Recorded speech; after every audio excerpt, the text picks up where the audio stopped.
So in this video we're going to have a look at doing some more layering using our decal material. I've got some blue and some gold. The foil is for suede and cotton, and the blue is actually designed for leather and non-absorbent surfaces. So we will be applying the blue on top of the gold. Often when you want to work with badges or design a badge or restore a badge for a vintage pair, you find that some of the details are really small, and so lots of people opt for printed badges. The issue with that is that unless you have a special type of printer, then you can't really work with metallic and foils that have a mirror-like effect to them. So trying to recreate that look of a vintage Adidas badge that was heat stamped with a gold foil is going to be tricky. What I'm going to be doing is I'm going to be layering first this gold foil layer, and then I'm going to be placing a blue layer with all the detail on it over the top, but I'm going to be weeding out all of those little elements in that badge. Sometimes with some badges, obviously depending on the size and the kind of detail that's in them, it would be almost impossible to weed out the tiny little details, and I'm going to struggle with this one as well, to be honest with you. I've got it about as big as I can get it without it looking like it's not an Adidas badge, but you'll see what I mean a little bit later on. Anyway, just for now, what we want to do first is, if you're working with a suede tongue, then there's bound to be some moisture or even some product in it. You're going to need to get rid of the product. So if someone puts on Crep Protect or Sneakers ER or one of the brands that does something that's like a hydrophobic thing that stops keeps the suede waterproof, you're going to want to get rid of that, because that's going to have an effect on your glue as well. So the best way to do that, I would imagine, is to use a cleaning product or to use some diluted form of alcohol and water, so that you don't get any dye disbursement in the material itself. You don't want to use anything stronger than that, because obviously you'll lose the look of the suede. So in this case, I'm just using some goat suede here. The other thing you could do is, often that when they're kept in storage, they've often got lots of water in them. So I would use some kitchen roll first, and I would actually use a flat iron, this one. Don't worry so much about the stains and things like that. I use it for lots of projects, and I normally use some sort of barrier between the iron and whatever I'm working on anyway. But I would iron that suede, heat it up, and get rid of a lot of that moisture out of the suede first, so that I know I'm going to get a better key for the adhesives. In this case, what I'm going to do is I'm going to use my mini craft iron tool. It comes with the beginner's set that I sell on Etsy, and soon I'll be selling them on my website if I can ever get around to that. Anyway, I've got it set on the second setting here, and I'm just going to use it again with a protective silicone sheet of paper there, just to heat up to make sure that there is no moisture on there.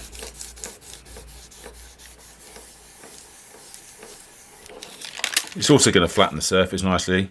I can feel it's slightly warm, maybe not warm enough.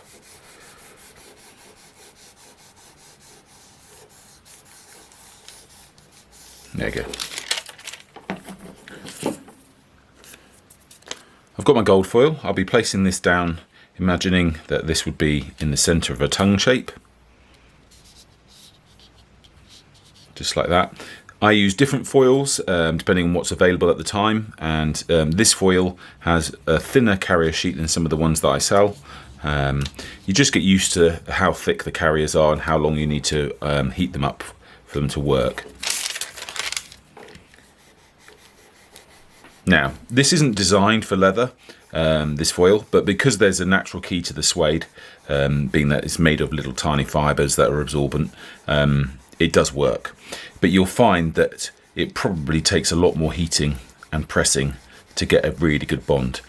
You do want to get a very good bond. You want to get a sweet spot between too much heat, not enough heat, and too much heat, because if you overcook it, you can take away that shininess to the foil and make it all sort of cloudy. So I'm just going to have a look, see if I've done enough there.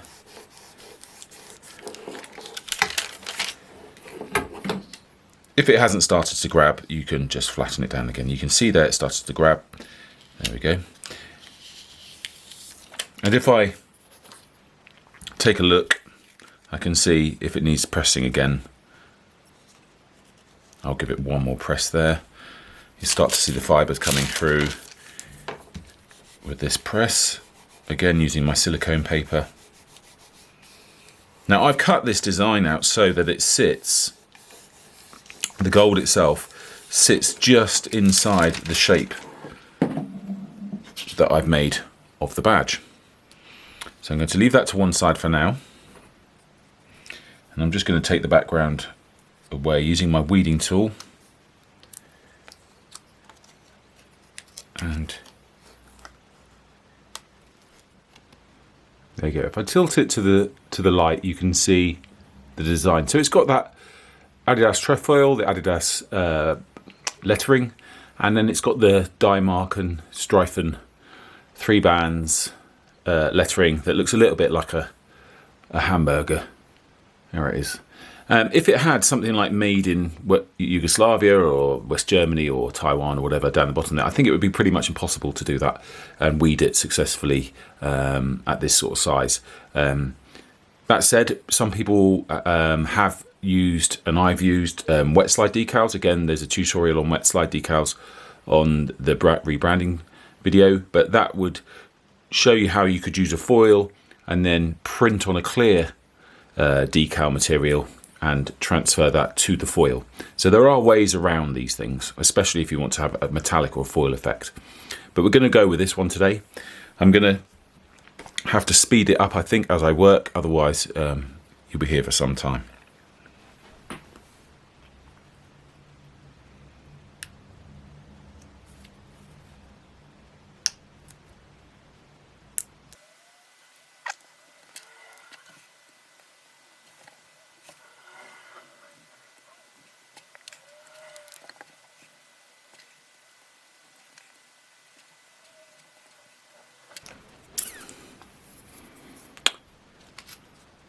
So before I go and try and weed out the tiny details that are here and then replace all the little bits that have been lost, I'm just going to show you how it lines up. The idea is that I want to run that outside edge of blue just slightly bigger than the gold background so that you don't see the gold background outside of that blue outline, but at the same time it has to be just thick enough so that what I've removed still reveals the gold. And the way to do this is to use the cutting software and make sure that you size things to overlap each other a little bit when you're layering them. Okay, so that's looking good. Now, to have a look back at the details, as I just mentioned, you can see that they're so small, and any little islands of vinyl within say a letter A or a B or something like that, we may lose them. So I'm not worried too much, because what I've done is I've cut more of the little letters, and if I have to replace them, then I can use a little offcut of the heat carrier film and try to line them up on there and apply them at the end. Alternatively, you can also use micro tip Sharpie. This isn't a Sharpie, but I have got something. There you go. This is a micro tip Sharpie. You can get them in all sorts of colours, a whole set of them, and what it's really useful for is those tiny little dots and things like that in your work that are going to be nearly impossible to weed out. They probably drop out at the time that the cutter is cutting them. And I use this just to put little dots in eyes and things like that. You've got to be careful with this though, because if you're using a lacquer or a sealer or varnish afterwards, you're going to need to apply that in very light coats until it's dried, and then apply some more heavy coats, because obviously that would be in a lot of these sealers, if they're spray ones, they're going to have solvents in them, so you'll end up bleeding and you'll get ink all over the work, so you don't want to do that. Okay, so now I'm going to do the really tough bit. which is to try and weed out the letters. You can cheat a little bit here, like you could make sure that you have a slightly thicker line on certain letters, and adjust the cut file just so that you can get around various little problems. I encourage you to tweak these things yourself in the software.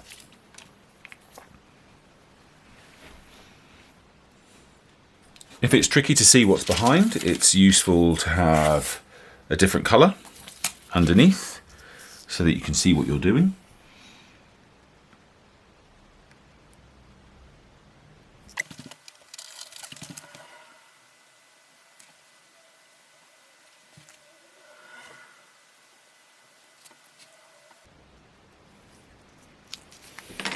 Now we could have cut a blue background and try to cut all these little letters out in gold. One of the things that I've learned over the years is that it's easier to reveal something underneath, especially with working with little details. So the way to think about it is, when you're planning your work, is to think, okay, I need a word in gold on a different color background. Well, then don't cut the word out in gold, but cut the word out of the background color and then apply that on top. If you can keep, it's very hard to see it, but if you can keep the shapes that have dropped out, then you won't have a problem later on. You could pick them up quite quickly using a bit of making sure that they're the right way around, so that you've got the adhesive facing down, and then place that onto your tongue.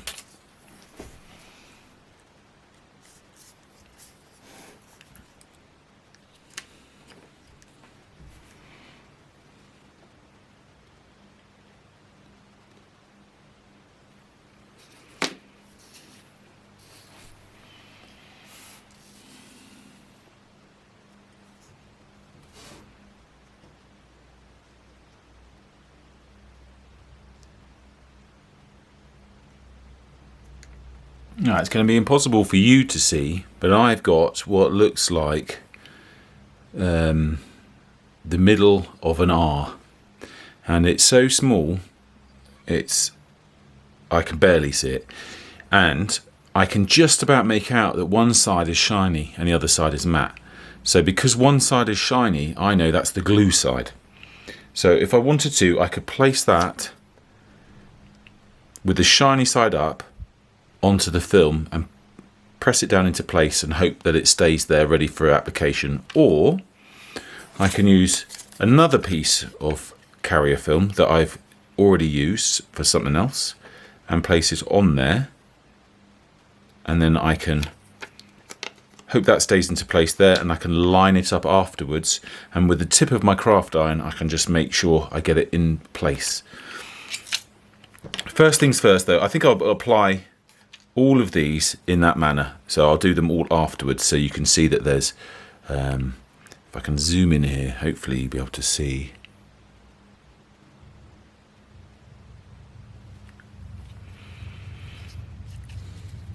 One thing you need to be careful about, as I said earlier, is not to overcook the foil. So it is better if you're placing a layer down and it's going to be at the bottom, that you don't heat it for as long as you would do normally if it wasn't going to be layered. The reason is, obviously, every time you put another layer on, you're adding more heat. And so often you can ruin the layer that's on the bottom because you put 3 different layers on top. We talk a lot more about that in the rebranding tutorial. But now we're ready to go with this. As you can see, I'm lining it up now so that there's no outlines. We'll try not to get any outlines. Sometimes with things like this, because they shrink and they move, sometimes it's unavoidable. And it's almost like a little misprint like you get with the brand's actual badges, so from time to time, especially on the vintage ones. So that's all lined up now. I can press it. I've got it on the second setting on my craft iron. I don't want to hang about too long on this setting. It's quite a hot setting, especially if it's been sat there for a while on that setting. So I'm going to place it across. When I'm moving it, I'm not putting any pressure, I'm just lifting it across the surface. I'm just using heat. Again, if you wanted to,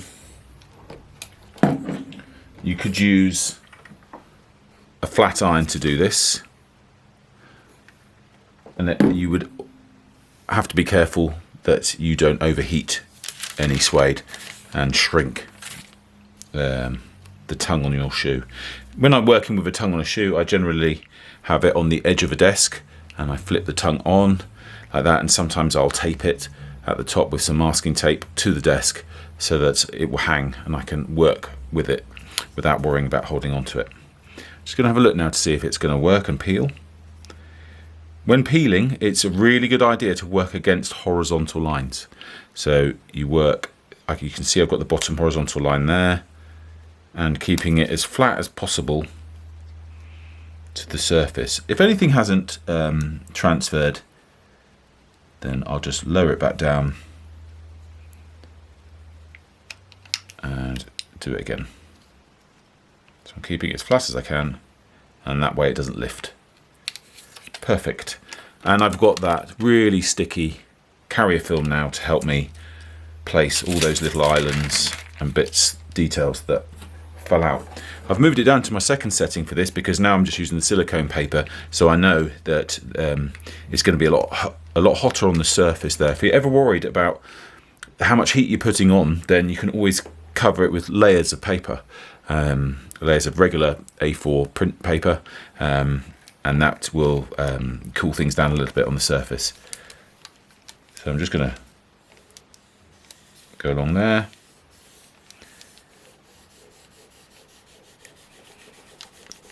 If you're working with foam, you may find that they'll have, sometimes you can get air bubbles.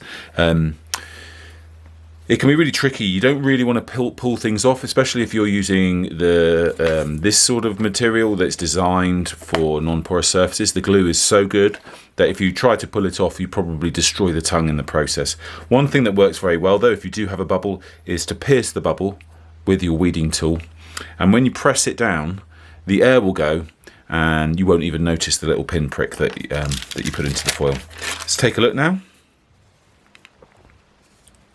And as you can see, it just looks fabulous, really. Just nailed it, really. You can see where we need to add the details, so that's what I'll do next.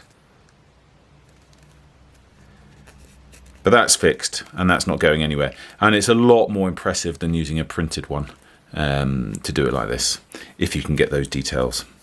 So it's probably worth the effort, but obviously if you're a customizer who's doing this, or a restorer that's doing this for customers, you have to pass that cost on. So if they want, you know, metallic gold foil that really shines like that, then you can see the amount of work that goes into it.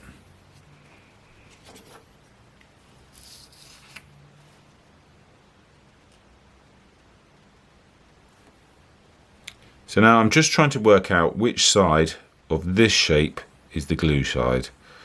I'm just holding it in my eyes, my hands. It's really tricky to see,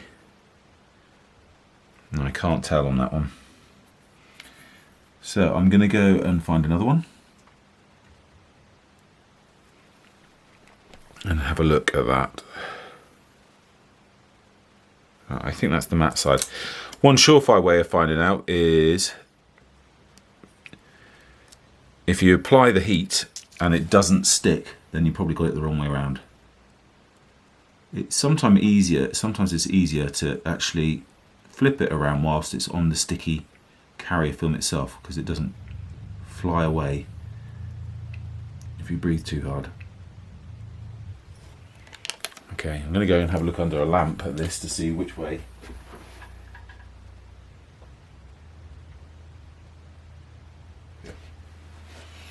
Okay, so I think I've got that the right way around. I'm going to find the R in the middle.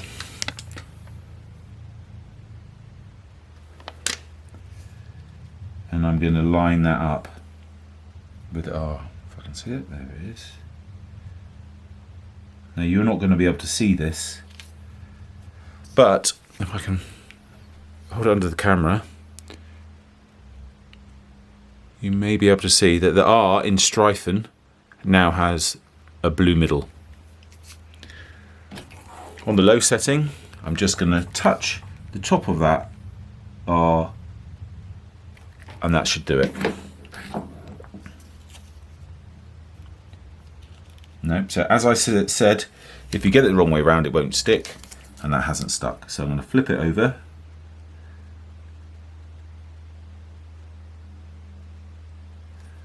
If you overcook it, it might be a bit of a problem reapplying it because the glue has melted and it starts to stick to the carrier sheet. There we go. That time we got it. I'm not going to go over it again with the silicone paper. I'm going to wait till everything is applied and then give one last press. I'm going to skip now and place all the other little dots into their places and come back. So I've managed to place all the little islands.